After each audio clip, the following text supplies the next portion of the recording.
నల్గొండ పట్టభద్రుల ఎమ్మెల్సీ ఎన్నికకు రంగం సిద్ధమైంది. ఉమ్మడి నల్గొండ జిల్లాలో 97 పోలింగ్ కేంద్రాలను అధికారులు సిద్ధం చేశారు. రేపు ఉదయం ప్రారంభం కానున్న పోలింగ్కు అధికార యంత్రాంగం అంతా సిద్ధంగా ఉందంటున్న అసిస్టెంట్ రిటర్నింగ్ అధికారితో మా ప్రతినిధి Ramu face to face. Warangal graduate MLC ఎన్నికలకు సంబంధించినటువంటి ఎన్నికలకు సర్వసిద్ధమైంది. ఎన్నికల అధికారులు పూర్తిగా ఏర్పాట్లు చేస్తూ ఉన్నారు. ప్రస్తుతం న్యూజెస్లో చూస్తూ ఉన్నాం. నల్గొండ జిల్లా కేంద్రంలో ఏర్పాటు చేసినటువంటి డిస్ట్రిబ్యూషన్ సెంటర్లో పోలింగ్ సామాగ్రిని అంతా కూడా ఆయా సిబ్బందికి అందజేస్తూ ఉన్నారు. ఇది ఒక ప్రత్యేకమైనటువంటి ఎన్నిక కాబట్టి జంబో బ్యాలెట్ బాక్స్లను ఈ ఎన్నికలు ఉపయోగిస్తూ ఉన్నారు. జంబో బ్యాలెట్ పేపర్ కూడా ఇందులో ఉపయోగిస్తూ ఉన్నారు. 52 మంది అభ్యర్థులు బరిలో ఉన్నారు కాబట్టి 52 మంది సంబంధించినటువంటి ఫోటోలని ఆ బ్యాలెట్ పేపర్ పైన ముద్రించి వారికి ఎదురుగా ఉన్నటువంటి గడిలు కూడా అక్కడ ముద్రించారు. కాబట్టి ఒక చిన్న సైజు టేబుల్స్ బుక్ లాగా ఈ బ్యాలెట్ పేపర్ అంతా కూడా ఉండబోతోంది. గ్రాడ్యుయేట్ ఓటర్లు కూడా చాలా తెలివిగా ఈ ఎన్నికలకు సంబంధించి ఓటుకు వినియోగించుకోవాల్సి ఉంటుంది. తమకు నచ్చినటువంటి అభ్యర్థుల్ని ప్రాధాన్యత క్రమంలో ఓటు వేసేటువంటి హక్కును రాజ్యాంగం కల్పించింది. కాబట్టి ఎన్నికల సంఘం కూడా వారికి అనుగుణంగా బ్యాలెట్ పేపర్ను ముద్రించి ప్రాధాన్యత క్రమంలో ఓటుకు వేసుకున్నటువంటి హక్కును కల్పించింది. ఈ నియోజకవర్గంలో 4,63,000 మంది ఓటర్లు ఉన్నారు. మహిళా ఓటర్లు అయితే 1,75,000 మంది, పురుష ఓటర్లు 2,85,000 మంది ఉన్నారు. వీరందరూ కూడా రేపు ఉదయం 8 గంటల నుంచి వారు కేటాయించినటువంటి పోలింగ్ కేంద్రాల్లో వారు ఓటుకు వినియోగించుకోవాల్సి ఉంటుంది.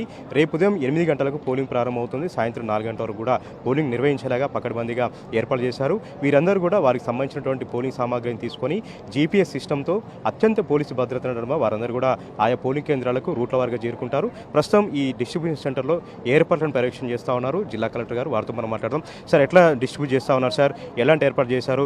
ఎక్కడ చిన్న పొరపాట్లు కానీ ఎక్కడైనా చిన్న ఇబ్బందులు కానీ లేకుండా ఎట్లా ఏర్పాటు చేశారు? నల్గొండ జిల్లాకి సంబంధించి ఉన్న 97 పోలింగ్ స్టేషన్లకు సంబంధించి అన్ని ఏర్పాట్లు పూర్తిగా నిన్న వరకే కంప్లీట్ అయిపోయినాయి. అలాగే సిబ్బందికి 3 రౌండ్ల శిక్షణ కూడా అయిపోయింది. 97 పోలింగ్ స్టేషన్లకు సంబంధించి సిబ్బంది అంతా చేరుకున్నారు. Presiding officers, assistant presiding officers and other polling officers కూడా అందరు దాదాపుగా వచ్చేసారు. వారికి ఇచ్చినటువంటి మెటీరియల్ వారు చెక్ చేసుకుంటున్నారు. ఇక్కడి నుంచి వీళ్ళని 21 రూట్లు ఏర్పాటు చేయడం జరిగింది 97 పోలింగ్ స్టేషన్ సంబంధించి.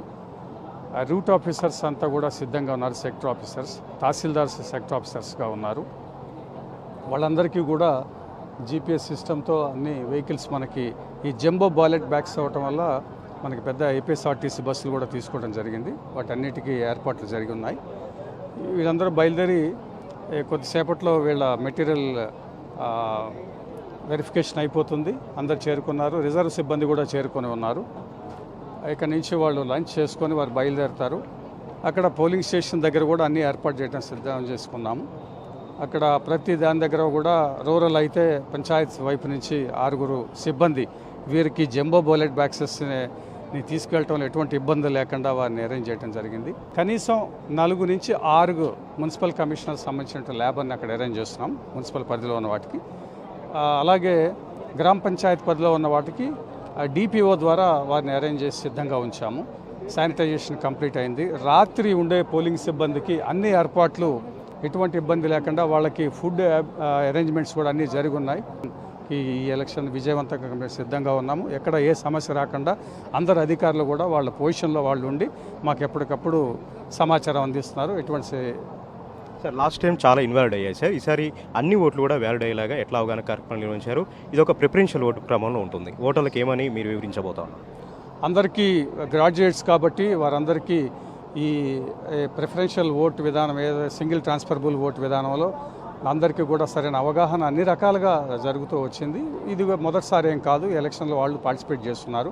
అందరు గ్రాడ్యుయేట్స్ కాబట్టి ఎక్కడ టెక్నికల్ ఇబ్బందులు రాకుండా వాళ్ళకి 50 మంది ఓటర్స్కి ఒక వైలెట్ స్కెచ్ పెన్తో యుక్తంగా వారికి చెప్పి ప్రిసైడింగ్ ఆఫీసర్స్ని కూడా 50 మంది తర్వాత మళ్ళీ కొత్త పెన్ను వాళ్ళకి ఇవ్వండి. ఎక్కడ మీ లోకల్గా ఎటువంటి వాడొద్దు. ఎందుకంటే బ్యాలెట్ పేపర్ మీద కొంచెం ఏదైనా ఇంక్ ఎక్స్ట్రా వచ్చినా కూడా మనకు ప్రాబ్లం అవుతుంది కాబట్టి జాగ్రత్తగా వాడమని చెప్పాము.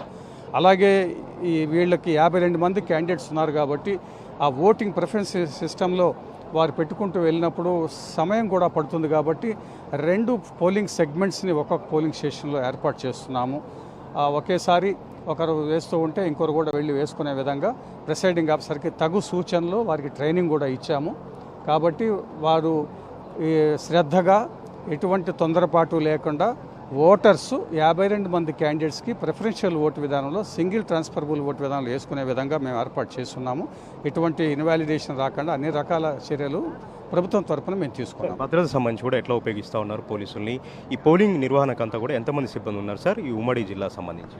భద్రతకు సంబంధించి వారు పోలీసు వారితో ఎప్పటికప్పుడు కలెక్టర్ గారు ప్రతి పోలింగ్ స్టేషన్లో ఏ విధంగా ఉండాలి, అలాగే డిస్ట్రిబ్యూషన్ రిసెప్షన్ సెంటర్లో ఏ విధంగా ఉండాలి, రిసెప్షన్ పాయింట్ ఆఫ్ వ్యూలో మనకి అన్ని జిల్లాల నుంచి ఈరోజు మనకి రేపు పోలింగ్ అయిపోయిన తర్వాత వారు అక్కడ ఇంటర్మీడియరీ స్ట్రాంగ్ రూమ్స్ దగ్గర చెక్ చేసుకొని ఏ విధంగా అయితే మనకి కౌంటింగ్కి అవసరమైనటువంటి ప్రతిదీ వారు ముందు చెక్ చేసుకొని ఇక్కడికి వచ్చిన తర్వాత మళ్ళీ ఇక్కడ ప్రత్యేక అధికారులు మళ్ళీ చెక్ చేసుకొని స్ట్రాంగ్ రూమ్కి వెళ్తుంది.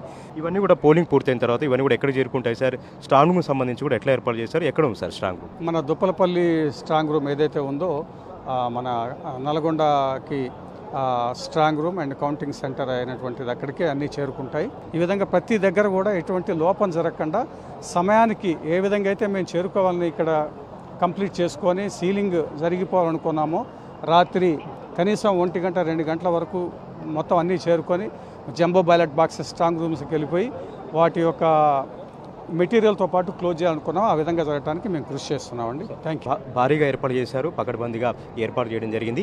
జంబో బ్యాలెట్ బాక్స్ను ఉపయోగిస్తూ ఉన్నారు. 52 మంది బరిలో ఉన్నారు కాబట్టి 52 మంది మనటువంటి ఫోటోలను అన్నింటినీ కూడా బ్యాలెట్ పేపర్ మీద ముద్రించి ఒక టేబుల్స్ బుక్ అంతా వరకు కూడా ఈ బ్యాలెట్ పేపర్ ఉంది కాబట్టి అవన్నింటినీ కూడా ఆ బ్యాలెట్ బాక్సుల్లో భద్రపరిచారు. కాబట్టి జంబో బ్యాలెట్ బాక్స్ని కూడా ఈ ఎన్నికల్లో ఉపయోగిస్తున్నటువంటి విజువల్స్ అంతా కూడా మనం చూస్తూ ఉన్నాం. ప్రస్తుతం ఈ సిబ్బంది అంతా కూడా ఈరోజు సాయంత్రానికి వారికి కేటాయించినటువంటి పోలింగ్ కేంద్రాలు చేరుకొని రాత్రి అక్కడే బస్ చేసి రేపు ఉదయాన్నే 8 గంటలకు పోలింగ్ ప్రారంభించేలాగా పకడ్బందీగా సర్వం సిద్ధం చేశారు. అన్ని రకాల ఏర్పాట్లు కూడా భారీగా చేయడం జరిగింది. ఈ నియోజకవర్గంలో 4,63,800 మంది ఓటర్లు ఉన్నారు. అందులో 2,80,000 మంది పురుష ఓటర్లు, 1,80,000 మంది మహిళా ఓటర్లు ఉన్నారు. ఇతరులు 5 ఉన్నారు. వీళ్ళందరూ కూడా వారికి బిఎల్ఓలు అందరూ కూడా ఓటర్ స్లిప్లు కూడా పంపించేశారు. రేపు ఉదయాన్నే 8 గంటల నుంచి పోలింగ్ వారంతా కూడా ఉపయోగించుకునేలాగా ఓటింగ్ ఉపయోగించుకునేలా కూడా ఏర్పాటు చేశారు. ఇది ఒక ప్రత్యేకమైనటువంటి ఎన్నికగా మనం చెప్పాలి. బ్యాలెట్ బాక్సుల ద్వారానే, బ్యాలెట్ పేపర్ల ద్వారానే ఎన్నిక జరుగుతుంది. పోలింగ్ సంబంధించి రేపు 4 గంటల వరకు పూర్తయిన తర్వాత ఇదే డిస్ట్రిబ్యూషన్ సెంటర్ని రిసీవింగ్ సెంటర్గా మార్చి ఆ బ్యాలెట్ బాక్సులు అన్నీ కూడా ఇక్కడ చేరుకొని ఇక్కడ నుంచి అత్యంత భద్రత నడుమ నల్గొండ మండలం దుప్పలపల్లి గ్రామంలో ఏర్పాటు చేసినటువంటి వేర్ హౌసింగ్ గోడౌన్లోని స్ట్రాంగ్ రూమ్కు చేరుకుంటాయి. జూన్